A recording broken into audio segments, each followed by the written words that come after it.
तो hello guys, आपका स्वागत है हमारे चैनल स्टडी विद प्रेम में। और आज की इस वीडियो में हम लोग भूगोल के चैप्टर नंबर 1 को करने वाले हैं, जिसका नाम है संसाधन एवं विकास। इससे पहले मैंने हिस्ट्री का सारे चैप्टर को करा दिया है। अगर आपने उनको नहीं देखा तो मैं डिस्क्रिप्शन में उसका लिंक डाल दूंगा, आप इसे देखने के बाद उन सभी चैप्टरों को देख सकते हैं। मैं इनके कुछ टोटल 25 एमसीक्यू लाया हूँ जो भी आई है और किसी न किसी एग्जाम में पूछे गए हैं। तो आप इन सभी एमसीक्यू को जरूर देखिएगा। अगर आपको इसका आंसर आता है तो आप इसको टेस्ट के रूप में ले सकते हैं, नहीं तो आप इसे कॉपी में भी लिख सकते हैं। तो चलिए शुरू करते हैं। क्वेश्चन नंबर 1 है, लौह अयस्क किस प्रकार का संसाधन है। यहाँ पर पूछ रहा है लौह अयस्क किस प्रकार का संसाधन है। नवीकरणीय नवीकरणीय कहते हैं जिसे वापस मतलब बदल कर फिर उसी फॉर्म में ला सकते हैं। जैव जो जानवर जो मतलब जिसमें जीवन होता है। प्रवाह जो मतलब बहाव के साथ।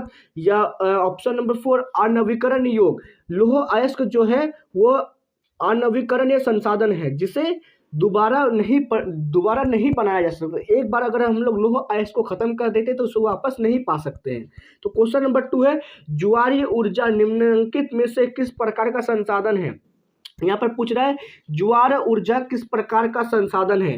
तो ज्वार ऊर्जा जो है पुनः पूर्ति योग है। ज्वार ऊर्जा एक बार खत्म होने के बाद वो पुनः अपने आप बन जाता है, तो इसलिए उसको हम लोग कहेंगे पुनः पूर्ति योग। तो इसलिए इसका राइट आंसर हो जाएगा ऑप्शन नंबर 1 पुनः पूर्ति योग। तो क्वेश्चन नंबर 3 है, किस राज्य में काली मृदा पाई जाती है। मृदा का अर्थ होता है मिट्टी।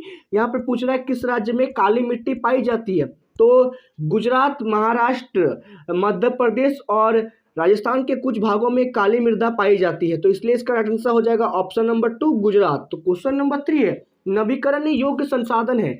नवीकरण का यह अर्थ मैंने आपको थोड़ी देर पहले बताया, जिसे वापस हम लोग निकाल सकते हैं या बना सकते हैं। तो यहाँ पर हम लोग वन का अगर कोई एक बार वन को काट देते तो उसे वापस हम लोग लगा सकते हैं। जल को एक बार हम लोग मतलब उसको यूज करने के बाद दूसरा बार सेकंड टाइम भी उसको यूज कर सकते हैं। पवन ऊर्जा जो है हवा से बनता है।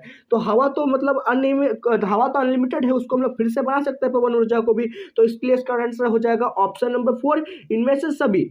तो क्वेश्चन नंबर 5 है, निम्न में से कौन राष्ट्र संसाधन है।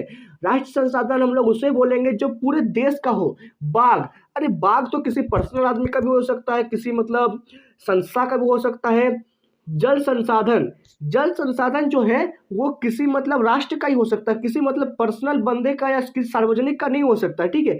और ऑप्शन नंबर 4 ऑप्शन नंबर 3 शमशान जो है एक समुदाय का होता है, एक गांव का होता है, पूरे राष्ट्र का नहीं होता है। पूरा राष्ट्र वहां आकर मतलब आदमी को जला या दफना नहीं सकता है। चारण भूमि जो होता है वो किसी क्षेत्र के अंतर्गत आता है, वो राष्ट्रीय के अंतर्गत नहीं आता। तो इसलिए इसका आंसर हो जाएगा ऑप्शन नंबर 2 जल संसाधन। तो क्वेश्चन नंबर 6 है, निम्नलिखित में से कौन सा संसाधन नहीं है।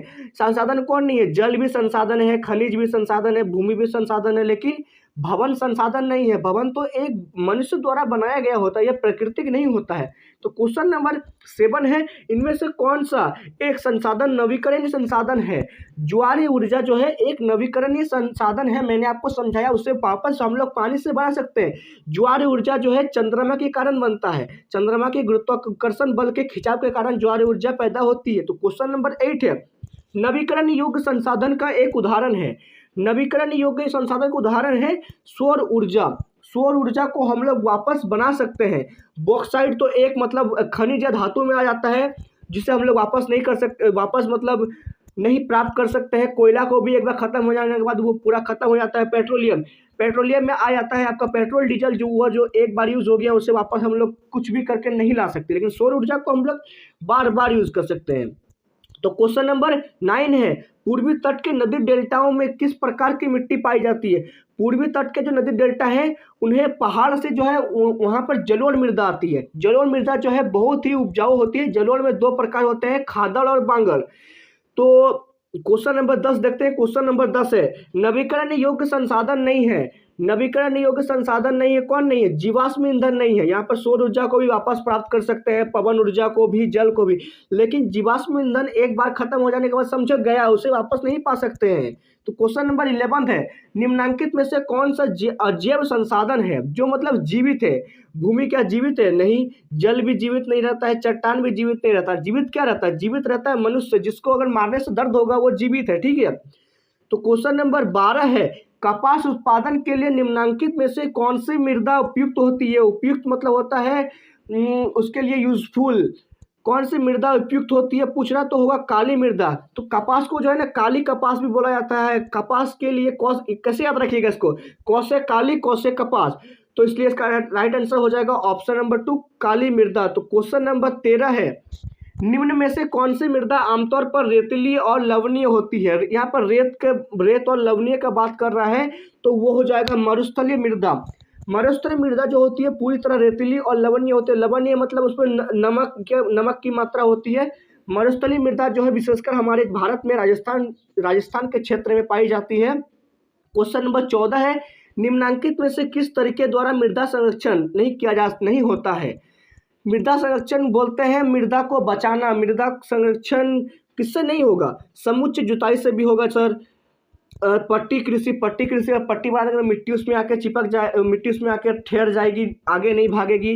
रक्षक श्रृंखला बना देने से भी मृदा संरक्षण होता है। लेकिन ढाल के ऊपर से नीचे की ओर हल चलाएंगे, मान लीजिए कोई ढाल है, अगर उससे ऊपर की नीचे और हल चलाएंगे तो वो मिट्टी जो है नीचे सरकते जाएगा, ना कि उससे कोई मृदा संरक्षण होगा। तो इसलिए इसका राइट आंसर हो जाएगा ऑप्शन नंबर 4। तो क्वेश्चन नंबर अब 15 देखते हैं। क्वेश्चन नंबर 15 के आगे बढ़ते हैं। क्वेश्चन नंबर 15 है, निम्नलिखित में से कौन सा जैविक संसाधन का एक उदाहरण है? जैविक संसाधन बताया मैंने आपको जिसमें जीवन या प्राण होते हैं। चट्टान पे प्राण नहीं होते हैं, लोहा स्क्रब में भी प्राण नहीं होते, सोना में भी प्राण नहीं होता, लेकिन पशु में प्राण होता है। तो इसलिए इसका राइट आंसर हो जाएगा ऑप्शन नंबर 4 पशु। तो क्वेश्चन नंबर 16 है, सड़क एवं नहरें किस प्रकार की संसाधन है? सड़क एवं नहरें जो है राष्ट्रीय संसाधन है। इसमें राष्ट्र का अधिकार होता है, व्यक्तिगत नहीं होती है, विकसित नहीं होती है, और सामुदायिक स्वामित्व संसाधन भी नहीं होती हैं। तो क्वेश्चन नंबर 17 है, किस राज्य में काली मृदा मुख्य रूप से पाई जाती है? मैंने आपको पहले ही बताया था, महाराष्ट्र, गुजरात और मध्य प्रदेश में काली मृदा पाई जाती है। लेकिन राजस्थान में जो है काली मृदा मुख्य रूप से नहीं पाई जाती। वहाँ कौन सी मृदा पाई जाती है? वहाँ पर पाई जाती है मरुस्थलीय मृदा। याद रखिएगा इसको। ये सारे क्वेश्चन जो मैं लेकर आए, सारे क्वेश्चन बच्चों VVI हैं। एक क्वेश्चन आपके एग्जाम में जो है सारे क्वेश्चन आने के पूरे चांस होता है। आपसे मतलब बोलता हूँ कि आप जरूर इस 25 क्वेश्चन को करिए, आपको आगे जाके बहुत इसका अच्छा रिजल्ट देखने को मिलेगा। तो क्वेश्चन नंबर 18 थोड़ा लंबा है, पढ़ते हैं इसको। हमारे पर्यावरण में उपलब्ध प्रत्येक वस्तु जो हमारी आवश्यकताओं को पूरा करने में प्रयुक्त की जा सकती है और जिसको बनाने के लिए प्रौद्योगिक उपलब्ध है, जो आर्थिक रूप से संभाव्य और सांस्कृतिक रूप से मान्य है, तो उसे क्या कहते हैं? ये जो इतना बड़ा 4 लाइन का दिया हुआ है, ये एकदम पूरा का पूरा संसाधन का डेफिनेशन है। अगर आपको संसाधन का बारे में, संसाधन क्या है या संसाधन किसे कहते हैं पूछ लेगा, तो आप इसको याद कर लीजिए। आप इसको एकदम पूरा का पूरा हूबहू लिख दीजिए, आपका 1 नंबर में नहीं कटेगा। तो 18 नंबर का राइट आंसर हो जाएगा ऑप्शन नंबर 2 संसाधन। क्वेश्चन नंबर 19 है, भूमि निम्नीकरण से निम्नलिखित में से किसकी भूमिका नहीं है? निम्नीकरण मतलब होता है भूमि का खराब हो जाना। तो वन को अगर काटेंगे तो उसमें भी भूमि निम्नीकरण की भूमिका होती है। अति पशुचारण, अगर पशुचारण अधिक होगा ना तो मिट्टी को दबा देते हैं, मिट्टी खराब कर देते हैं। अगर खनन करेंगे तो वहाँ गड्ढा हो जाएगा, तो उसमें भी भूमि निम्नीकरण का खतरा है। लेकिन मधुमक्खी पालन में जो है किसी प्रकार के भूमि निम्नीकरण का खतरा नहीं होता है। तो इसलिए इसका राइट आंसर हो जाएगा ऑप्शन नंबर 19 का मधुमक्खी पालन, ऑप्शन नंबर 4। तो क्वेश्चन नंबर 20 है, आपके घर में एक दूध देने वाली गाय है, आप इसे किस तरह का संसाधन समझते हैं? तो इसे हम लोग जैव समझेंगे, अजैव समझेंगे, राष्ट्रीय या सामुदायिक? अजैव तो नहीं है क्योंकि गाय में जो है गाय में प्राण होता है। राष्ट्रीय भी नहीं समझेंगे क्योंकि ये हमारा अपना पर्सनल होता है। और सामुदायिक में भी वही बात लागू होती है। लेकिन गाय को मैं एक जैव संसाधन समझूंगा क्योंकि उसमें प्राण होता है। क्वेश्चन नंबर 21 है, जिस भूमि पर खेती की जाती है उसे क्या कहते हैं? जिस भूमि पर खेती की जाती है उसे कृषि योग्य भूमि कहते हैं और उस पर खेती की जा रही है वर्तमान समय पर। तो क्वेश्चन नंबर 22 है, इनमें से कौन सा नवीकरणीय संसाधन नहीं है? नवीकरणीय संसाधन बहुत बार मैं आपको बता चुका हूँ। नवीकरणीय संसाधन जल भी है, पवन भी है, सौर ऊर्जा भी है, लेकिन कोयला नहीं है। कोयला एक अनवीकरणीय संसाधन है जिससे हम लोग वापस नहीं प्राप्त कर सकते हैं। क्वेश्चन नंबर 23 की ओर आगे बढ़ते हैं। क्वेश्चन नंबर 23 है, कितने किलोमीटर के बाद किसी देश का महासागरीय संसाधन पर अधिकार नहीं होता है?